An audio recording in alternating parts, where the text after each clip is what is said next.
കഴിഞ്ഞ ഫെബ്രുവരിയിൽ ഇറാനിലെ 1000 കേന്ദ്രങ്ങളിൽ അമേരിക്കയും ഇസ്രായേലും ചേർന്ന് നടത്തിയ ആക്രമണത്തിന്റെ കണക്കുകൾ നോക്കുക. വെറും 12 മണിക്കൂറിനുള്ളിൽ 900 വ്യത്യസ്ത കേന്ദ്രങ്ങളാണ് മിസൈലുകൾ ഉപയോഗിച്ച് തകർത്തത്. ഒരേ സമയം ഇത്രയധികം സ്ഥലങ്ങൾ നിരീക്ഷിക്കാനും ഓരോ ലക്ഷ്യസ്ഥാനത്തേക്കും കൃത്യമായി മിസൈലുകൾ എത്തിക്കാനും വേണ്ട കണക്കുകൂട്ടലുകൾ സങ്കീർണമാണ്. ആയിരക്കണക്കിന് സൈനികർ മാസങ്ങളോളം ഉറക്കമില്ലാതെ പണിയെടുത്താലും ഇത്രയും ചുരുങ്ങിയ സമയത്തിനുള്ളിൽ ഇത്തരമൊരു ഓപ്പറേഷൻ പൂർത്തിയാക്കാൻ മനുഷ്യന്റെ തലച്ചോറിന് കഴിയില്ല. ഈ വേഗതയ്ക്കു പിന്നിൽ ഒരു മനുഷ്യ ജനറലല്ല പ്രവർത്തിച്ചത്. പകരം സെക്കൻഡുകൾക്കുള്ളിൽ ദശലക്ഷക്കണക്കിന് ഡേറ്റകൾ വിശകലനം ചെയ്യാൻ ശേഷിയുള്ള ആർട്ടിഫിഷ്യൽ ഇന്റലിജൻസ് ആയിരുന്നു ഈ ആക്രമണത്തിന്റെ യഥാർത്ഥ സൂത്രധാരൻ. ആധുനിക യുദ്ധങ്ങളിൽ സൈനികരുടെ എണ്ണത്തേക്കാൾ പ്രധാനം വിവരങ്ങൾ പ്രോസസ് ചെയ്യുന്ന വേഗതയാണ്. ആ വേഗത കൈവരിക്കാൻ സൈന്യം ഇപ്പോൾ പൂർണ്ണമായും ആശ്രയിക്കുന്നത് AI-യെയാണ്. നിങ്ങൾ ഓഫീസിലെ ഇമെയിലുകൾ തയ്യാറാക്കാനോ വീട്ടുജോലികൾ എളുപ്പമാക്കാനോ ഉപയോഗിക്കുന്ന അതേ ടെക്നോളജി തന്നെയാണ് ഇന്ന് യുദ്ധഭൂമിയിലും വിന്യസിക്കപ്പെട്ടിരിക്കുന്നത്. ആമസോണിന്റെ പിന്തുണയോടെ പ്രവർത്തിക്കുന്ന ആൻഡ്രോപിക് കമ്പനിയുടെ ക്ലോഡ് എന്ന AI ടൂളാണ് അമേരിക്കൻ പ്രതിരോധ വകുപ്പായ പെന്റഗൺ യുദ്ധ പ്ലാനിങ്ങിനായി ഉപയോഗിക്കുന്നത്. ഈ സാങ്കേതികവിദ്യയുടെ സഹായത്തോടെയാണ് വെനസ്വേലൻ പ്രസിഡന്റ് നിക്കോളാസ് മഡൂരോയെ പിടികൂടാനുള്ള സൈനിക നീക്കവും അമേരിക്ക വിജയകരമായി നടപ്പിലാക്കിയത്. ഡിജിറ്റൽ സഹായി എന്ന നിലയിൽ നിന്നും മനുഷ്യന്റെ ഇടപെടലില്ലാതെ തന്നെ ലക്ഷ്യങ്ങൾ കണ്ടെത്തി നശിപ്പിക്കുന്ന മാരക ആയുധമായി നിർമ്മിത ബുദ്ധി രൂപമാറ്റം പ്രാപിച്ചിരിക്കുന്നു. ഒരു AI മോഡലിനെ യുദ്ധത്തിനായി തയ്യാറാക്കുമ്പോൾ അതിലേക്ക് നൽകുന്നത് സാധാരണ വിവരങ്ങളല്ല. ആയിരക്കണക്കിന് ഉപഗ്രഹ ചിത്രങ്ങൾ, ചോർത്തിയെടുത്ത ഫോൺ കോളുകൾ, ഓരോ വ്യക്തിയുടെയും ലൊക്കേഷൻ ഹിസ്റ്ററി എന്നിവയടങ്ങുന്ന റോ ഡേറ്റയാണ് സൈന്യം മെഷീനുകളിലേക്ക് നൽകുന്നത്. മനുഷ്യ വിശകലന വിദഗ്ധർ മാസങ്ങളെടുത്താരും തീരാത്ത ഈ ജോലി AI സെക്കൻഡുകൾക്കുള്ളിൽ പൂർത്തിയാക്കി ആരെയാണ് വധിക്കേണ്ടതെന്ന കൃത്യമായൊരു ലിസ്റ്റ് തന്നെ സൈന്യത്തിന് നൽകുന്നു. ഈ ഡേറ്റയെ ആയുധങ്ങളുമായി ബന്ധിപ്പിക്കാൻ പാലന്റിയർ എന്ന കമ്പനിയുടെ മാവൻ സ്മാർട്ട് സിസ്റ്റമാണ് ഉപയോഗിക്കുന്നത്. പെന്റഗണിലെ 25,000-ഓളം ഉദ്യോഗസ്ഥർ ദിവസവും ഈ സംവിധാനം ഉപയോഗിക്കുന്നുണ്ട്. ആക്രമണം നടത്തേണ്ട കൃത്യമായ സ്ഥലം, അവിടെ പ്രയോഗിക്കേണ്ട ആയുധം, ആ ആക്രമണത്തിലൂടെ ഉണ്ടാകാനിടയുള്ള നാശനഷ്ടങ്ങൾ എന്നിവയെല്ലാം AI മുൻകൂട്ടി പ്രവചിക്കുന്നു. ബോംബിടണോ വേണ്ടയോ എന്ന നിർണായക തീരുമാനങ്ങളിൽ സൈനിക കമാൻഡർമാരെക്കാൾ കൂടുതൽ സ്വാധീനം ഇപ്പോൾ ഈ അൽഗോരിതങ്ങൾക്കുണ്ട്.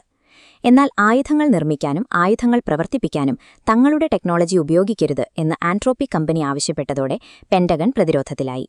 അമേരിക്കൻ സൈന്യത്തിന്റെ വേഗത കുറയ്ക്കുന്നു എന്നാരോപിച്ച് മുൻ പ്രസിഡന്റ് ഡൊണാൾഡ് ട്രംപ് ആൻഡ്രോപിക്കിനെ കരിമ്പട്ടികയിൽപ്പെടുത്താൻ നിർദ്ദേശിച്ചു. കതറിയൊരു റാഡിക്കൽ ലെഫ്റ്റ് കമ്പനിയായാണ് ട്രംപ് വിശേഷിപ്പിച്ചത്. ഈ തർക്കങ്ങൾക്കിടയിലേക്ക് സാം ഓൾട്ട്മാന്റെ OpenAI കടന്നുവന്നു. സൈനിക ആവശ്യങ്ങൾക്കായി തങ്ങളുടെ ടൂളുകൾ ഉപയോഗിക്കരുത് എന്ന നിബന്ധന വെബ്സൈറ്റിൽ നിന്നും നീക്കം ചെയ്തുകൊണ്ടാണ് അവർ പെന്റഗണുമായി കൈകോർത്തത്. ഈ സൈനിക നീക്കങ്ങൾക്കാവശ്യമായ വമ്പൻ ഡേറ്റാ സെന്ററുകൾ നിർമ്മിക്കാൻ OpenAI ഇന്ത്യൻ IT ഭീമനായ ടാറ്റയുമായി വലിയൊരു കരാറിലും ഒപ്പുവെച്ചു. സിലിക്കൺ വാലിയും പെന്റഗണും തമ്മിലുള്ള അതിർവരമ്പുകൾ ഇല്ലാതാവുകയും ലാഭം ലക്ഷ്യമിടുന്ന ടെക് കമ്പനികൾ ആഗോള യുദ്ധങ്ങളുടെ ഭാഗമാവുകയും ചെയ്തിരിക്കുന്നു. പൂർണ്ണമായും വിശ്വസിക്കാവുന്ന ഒന്നല്ല ഈ സാങ്കേതികവിദ്യ. AI മോഡലുകൾ ആത്മവിശ്വാസത്തോടെ തെറ്റായ വിവരങ്ങൾ നൽകുന്ന ഹാലൂസിനേഷൻ എന്ന അവസ്ഥ ഇതിലുമുണ്ടാകാം. ഗാസയിൽ ഇസ്രായേൽ ഉപയോഗിക്കുന്ന ലാവെൻഡർ എന്ന AI സിസ്റ്റം ഇതിനൊരു തെളിവാണ്. വ്യക്തികളുടെ സോഷ്യൽ മീഡിയ ബന്ധങ്ങളും ലൊക്കേഷൻ ഹിസ്റ്ററിയും വെച്ചാണ് ഇത് ശത്രുക്കളെ തിരിച്ചറിയുന്നത്. ലാവെൻഡർ നൽകിയ വിവരങ്ങളിൽ 10% തെറ്റായിരുന്നു എന്നാണ് റിപ്പോർട്ടുകൾ സൂചിപ്പിക്കുന്നത്. ഒരു തെറ്റും ചെയ്യാത്ത ആയിരക്കണക്കിന് ആളുകളെയാണ് മെഷീൻ ഒരു ലക്ഷ്യമായി അടയാളപ്പെടുത്തിയത്. ശത്രുപക്ഷത്തുള്ള ഒരാളെ വധിക്കാൻ വേണ്ടി 100-ലധികം സാധാരണക്കാർ കൊന്നപ്പെട്ടാലും അത് അംഗീകരിക്കാമെന്ന തരത്തിലാണ് ഈ അൽഗോരിതം ക്രമീകരിച്ചിരിക്കുന്നത്. മനുഷ്യന്റെ ജീവനും മരണവും ഇപ്പോൾ വെറും സ്റ്റാറ്റിസ്റ്റിക്സ് മാത്രമായി മാറിയിരിക്കുകയാണ്. മെഷീനുകളിലെടുക്കുന്ന ഓരോ തെറ്റായ തീരുമാനത്തിനും വലിയൊരു വില നൽകേണ്ടിവരുന്നത് സാധാരണക്കാരാണ്. ഈ നീക്കങ്ങൾക്കെതിരെ ഇറാൻ തിരിച്ചടിക്കുന്നത് മറ്റൊരു രീതിയിലാണ്. അവർ അമേരിക്കൻ സൈനികരെയല്ല, പകരം ഗൾഫ് രാജ്യങ്ങളിലെ അമേരിക്കൻ ക്ലൗഡ് കമ്പ്യൂട്ടിംഗ് കേന്ദ്രങ്ങളെയാണ് ലക്ഷ്യമിടുന്നത്. സർവറുകളും കൂളിംഗ് സിസ്റ്റങ്ങളും അടങ്ങുന്ന ഈ ഡിജിറ്റൽ ആസ്തികളാണ് ആധുനിക യുദ്ധഭൂമിയിലെ ഏറ്റവും മൂല്യമുള്ള ലക്ഷ്യങ്ങൾ. വരും വർഷങ്ങളിൽ ഓരോ പൗരന്റെയും ഓൺലൈൻ പ്രവർത്തനങ്ങൾ നിരീക്ഷിച്ചുകൊണ്ട് അവർ സുരക്ഷിതരാണോ എന്ന് ഒരു മെഷീൻ തീരുമാനിക്കുന്ന അവസ്ഥയിലേക്ക് കാര്യങ്ങൾ നീങ്ങുകയാണ്. നിങ്ങളൊന്ന് ചിന്തിച്ചു നോക്കൂ. സാധാരണ സൈനികർ മാസങ്ങളെടുത്ത് ചെയ്യുന്ന ഒരു ജോലി ഒരു മെഷീൻ ഇത്ര വേഗത്തിൽ ചെയ്യുമ്പോൾ ആ വേഗതയ്ക്ക് നമ്മൾ വലിയൊരു വില കൊടുക്കേണ്ടി വരില്ലേ?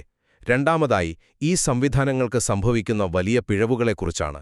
ഇത്രയും വേഗതയുണ്ടെങ്കിലും ഇവയ്ക്ക് വലിയ തെറ്റുകൾ സംഭവിക്കാറുണ്ട്. ഉദാഹരണത്തിന്, ഗാസയിൽ ഇസ്രായേൽ ഉപയോഗിച്ച ലാവെൻഡർ എന്ന AI ടൂളിന് 10%-ഓളം പിഴവുകൾ സംഭവിച്ചതായി കണ്ടെത്തിയിരുന്നു. അതായത് ഒരു മെഷീന്റെ തെറ്റായ കണക്കുകൂട്ടൽ കാരണം നിരപരാധികളായ നൂറുകണക്കിന് ആളുകളാണ് കൊല്ലപ്പെടുന്നത്.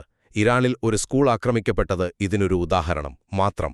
ജീവന്റെ വില തീരുമാനിക്കാനുള്ള പൂർണ്ണ അധികാരം വെറുമൊരു അൽഗോരിതത്തിന് നൽകുന്നത് എത്രത്തോളം അപകടകരമാണല്ലേ. അവസാനമായി കമ്പനികളുടെ നയമാറ്റങ്ങളും അത് സൃഷ്ടിക്കുന്ന പുതിയ യുദ്ധഭൂമികളുമാണ്. സൈനിക ആവശ്യങ്ങൾക്ക് AI നൽകില്ല എന്നുറപ്പിച്ചു പറഞ്ഞിരുന്ന ഓപ്പൺ AIയും ആന്ത്രോപ്പിക്കുമൊക്കെ ലാഭത്തിനു വേണ്ടിയിട്ട് ഇപ്പോൾ അമേരിക്കൻ പ്രതിരോധ വകുപ്പുമായി കരാറുകളുണ്ടാക്കുകയാണ്. ഇതിന്റെ ഫലമായി ഗൾഫ് രാജ്യങ്ങളിലെ വലിയ ഡേറ്റാ സെന്ററുകൾ പോലെയുള്ള ഡിജിറ്റൽ സംവിധാനങ്ങൾ ഇപ്പോൾ ഇറാനെപ്പോലുള്ള രാജ്യങ്ങളുടെ പ്രധാന യുദ്ധലക്ഷ്യങ്ങളായി മാറിക്കഴിഞ്ഞു. ഈ ടെക് കമ്പനികൾ മനുഷ്യന്റെ സുരക്ഷയേക്കാൾ വലുതായി കോടിക്കണക്കിന് ഡോളറിന്റെ ലാഭത്തെയാണോ കാണുന്നതെന്ന് നമ്മൾ ചോദിച്ചു പോകും. ചുരുക്കത്തിൽ, മനുഷ്യന്റെ യാതൊരു നിയന്ത്രണമോ ധാർമ്മികതയോ ഇല്ലാത്ത ഇത്തരം AI ആയുധങ്ങൾ സൈബർ ലോകത്തുനിന്നും യഥാർത്ഥ ലോകത്തേക്ക് പടരുന്ന അതിവിനാശകരമായ ഒരു പുതിയ യുദ്ധയുഗത്തിനാണ് ഇപ്പോൾ തുടക്കമിടുന്നത്.